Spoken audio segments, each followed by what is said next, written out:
Bismillah, assalamu alaikum wa rahmatullahi wa barakatuh. Turakomeza ku isomo rya dua wa adhkari, tugiye kureba hamwe imwe mu maduwa umuntu ashobora gukoresha asaba ibyiza hano ku isi ndetse no kumeruka inshallah ta'ala. Ni dua twigishije n'uwa Imana sallallahu alaihi wasallam, ni dua ubona kuri screen, aho n'uwa Imana sallallahu alaihi wasallam twigishije byibuze rimwe mu gitondo ugasoma na nimugoroba inshuro imwe. Allahumma inni as'aluka, Allahumma inni, turasoma tujyana wenda zo gusubiza inyuma. Allahumma inni as'aluka al-afiyata fi dunya wal akhirah. Allahumma inni as'aluka al-afwa wal afiyata fi dini wa dunyaya wa ahli wa mali. Allahumma astur awrat wa amin rawat. Allahumma ahfadni min bayni yadayya wa min khalfi وعن يمين وعن شمال ومن فوقي وأعوذ بأضوامتك أن أقتل من تحته.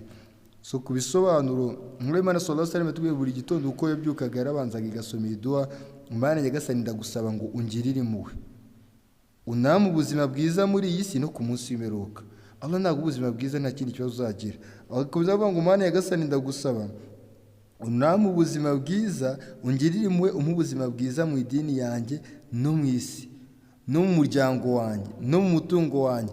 Mana rinda ubwambure bwanjye, undinde ibyantera ubwoba. Mana nyagasani ndinde ingorane ibibi n'ibindi byose byatubangamira. Mana nyagasani ndinda imbere yanjye, inyuma yanjye, iburyo bwanjye n'ibumoso bwanjye, n'ibiri hejuru yanjye n'ibiri munsi. Kandi Mana nkwikinzeho Mana kubw'ubugenge bwawe ngo undinde ikibi gishobora guturuka hasi yanjye mu butaka. Iyi ni dua iri muri hadithi yakiriwe na Abu Dawud no mu gitabo cya Sunan Ibn Majah. Ni dumwe mu madua wa Imana sallallahu alaihi wasallam yasomaga rimwe mu gitondo na rimwe nimugoroba. Abdullah ibn Umar radiyallahu anhu muri hadithi tubwira ko n'uwa Imana sallallahu alaihi wasallam ntago yigeze reka gusoma iyi dua habe na rimwe. Kandi tugerageze dufate ibisobanuro wenda bikeya kugira ngo tugerageze kuyisobanukirwa.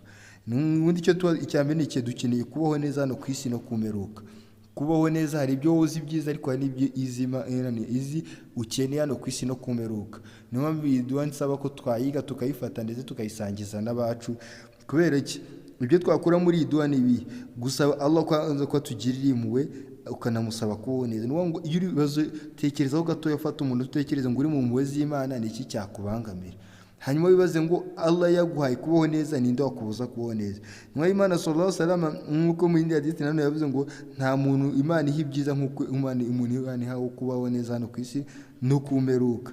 Niyo mpamvu ikiruta ibyo ngibyo nta kintu cyabiruta. Niyo mpamvu Imana sallallahu alaihi wasallam none kimwe mu byo dusabaga ni yatwisha gusaba ni ikihe? Gusaba ko Allah yatugirira impuhwe, kubera ko twese turi abanyamakosa. Igihe cyose Allah yaduhanaguyeho ibyaha byacu, Imana sallallahu alaihi wasallam yavuze ngo umwe muri mwebwe nakora ikibi ajya gikurikiza icyiza, kubera ko cya cyiza gihanagura ikibi. Hanyuma iyo Allah guhanaguyeho ibyaha bigenda gute? Allah muri Qur'an muri surati Furqan atubwira ngo buretse babandi bazicuza bangira bagakora ibikorwa byiza, Allah azafata ibikorwa bibi byabo abihinduramo ibikorwa byiza. Bityo no kuba wakoresheje igihe wicujije harimo igihembo kiruta ibindi bayisilamu, kwicuza, kubera ko Allah afata ibikorwa bibi byawe akabihinduramo ibyiza.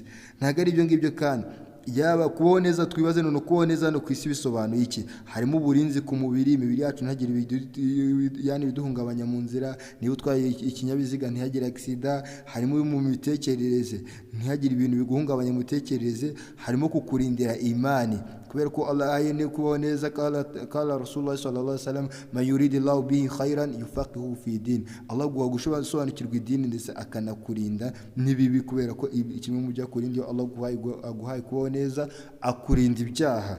Ntabwo ari ibyo ngibyo. Iyo usabye kubaho neza kandi muri iyi si no kumeruka, ibi byose biba birimo. Kandi ntabwo ari ibyo ngibyo gusa, harimo uburinzi kuba wazanirwa ibihano byo mu mva, ibihano byo kumeruka, kurinda umuriro wa jahannam. Bisabye Allah ko kurinda ubuzima bwiza kumeruka, uzaba abayeho neza kumeruka, ibyo byose azabirindwa. Kandi kubaho neza mu dini bisobanuye iki? Bisobanuye ko Allah agushoboza akakurinda ibyaha ndetse akanakurinda kuba wagira akida ipfuye, kubera ko akida ni ikintu kiremereye. Imyemerere ipfuye, ibisigaye byose wakora biba bipfuye. Allah kurinda akaguha imyemerere itunganye. Ndetse akagushyira muri babandi bahora bamwibuka bamuzirikana, kubera ko Allah muri Qur'an muri suratul Baqara akatubwira ngo fadhkuruni adhkurukum washkuruli wala takfurun, ngo nimunyibuke mbazirikane kandi munshimire muramenye ntimukamakane. Allah rero iyo agoye kuboneza mu dini agwa ko muri babandi bahora bamwibuka bamuzirikana. Kandi ntago ari ibyo gusa, iyo Allah aguhaye kubaho neza hano ku isi, aguha umuryango, akaguha ibiwutunga, akabaho gutura heza nta kuryo abakuramo inzitizi mu buzima bwanyu.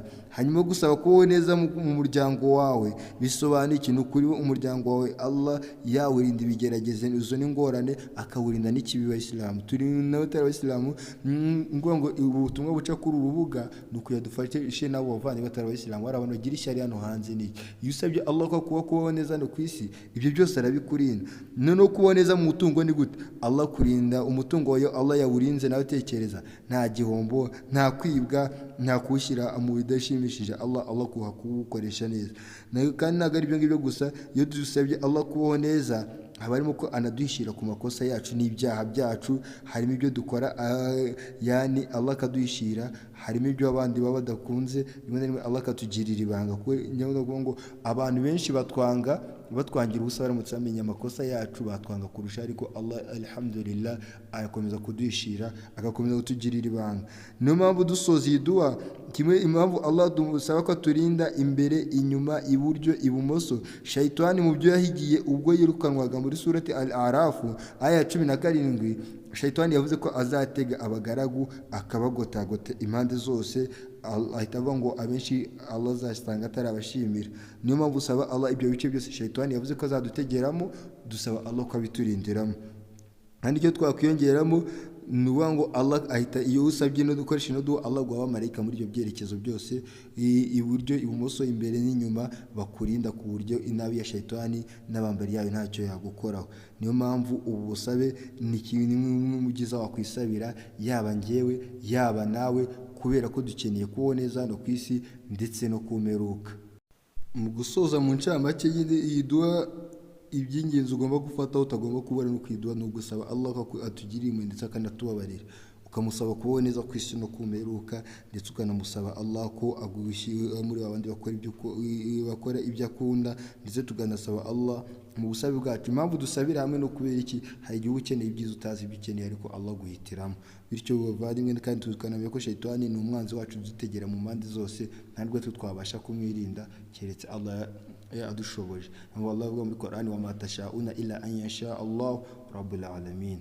Mu gusoza nabasabaga kuri urwibutso twarugeza ku bandi, kandi dukumye dukore subscribe, ndetse niba hari indi dua wumva twifuza ko twaganira tukagerageza gushaka ibisobanuro, cyangwa se hari situation runaka wumva waba urimo ukeneye dua yagufashamo, uratwandikira muri comment, usige comment. Barakallahu fikum wa jazakumullahu khairan, wassalamu alaikum wa rahmatullahi wa barakatuh.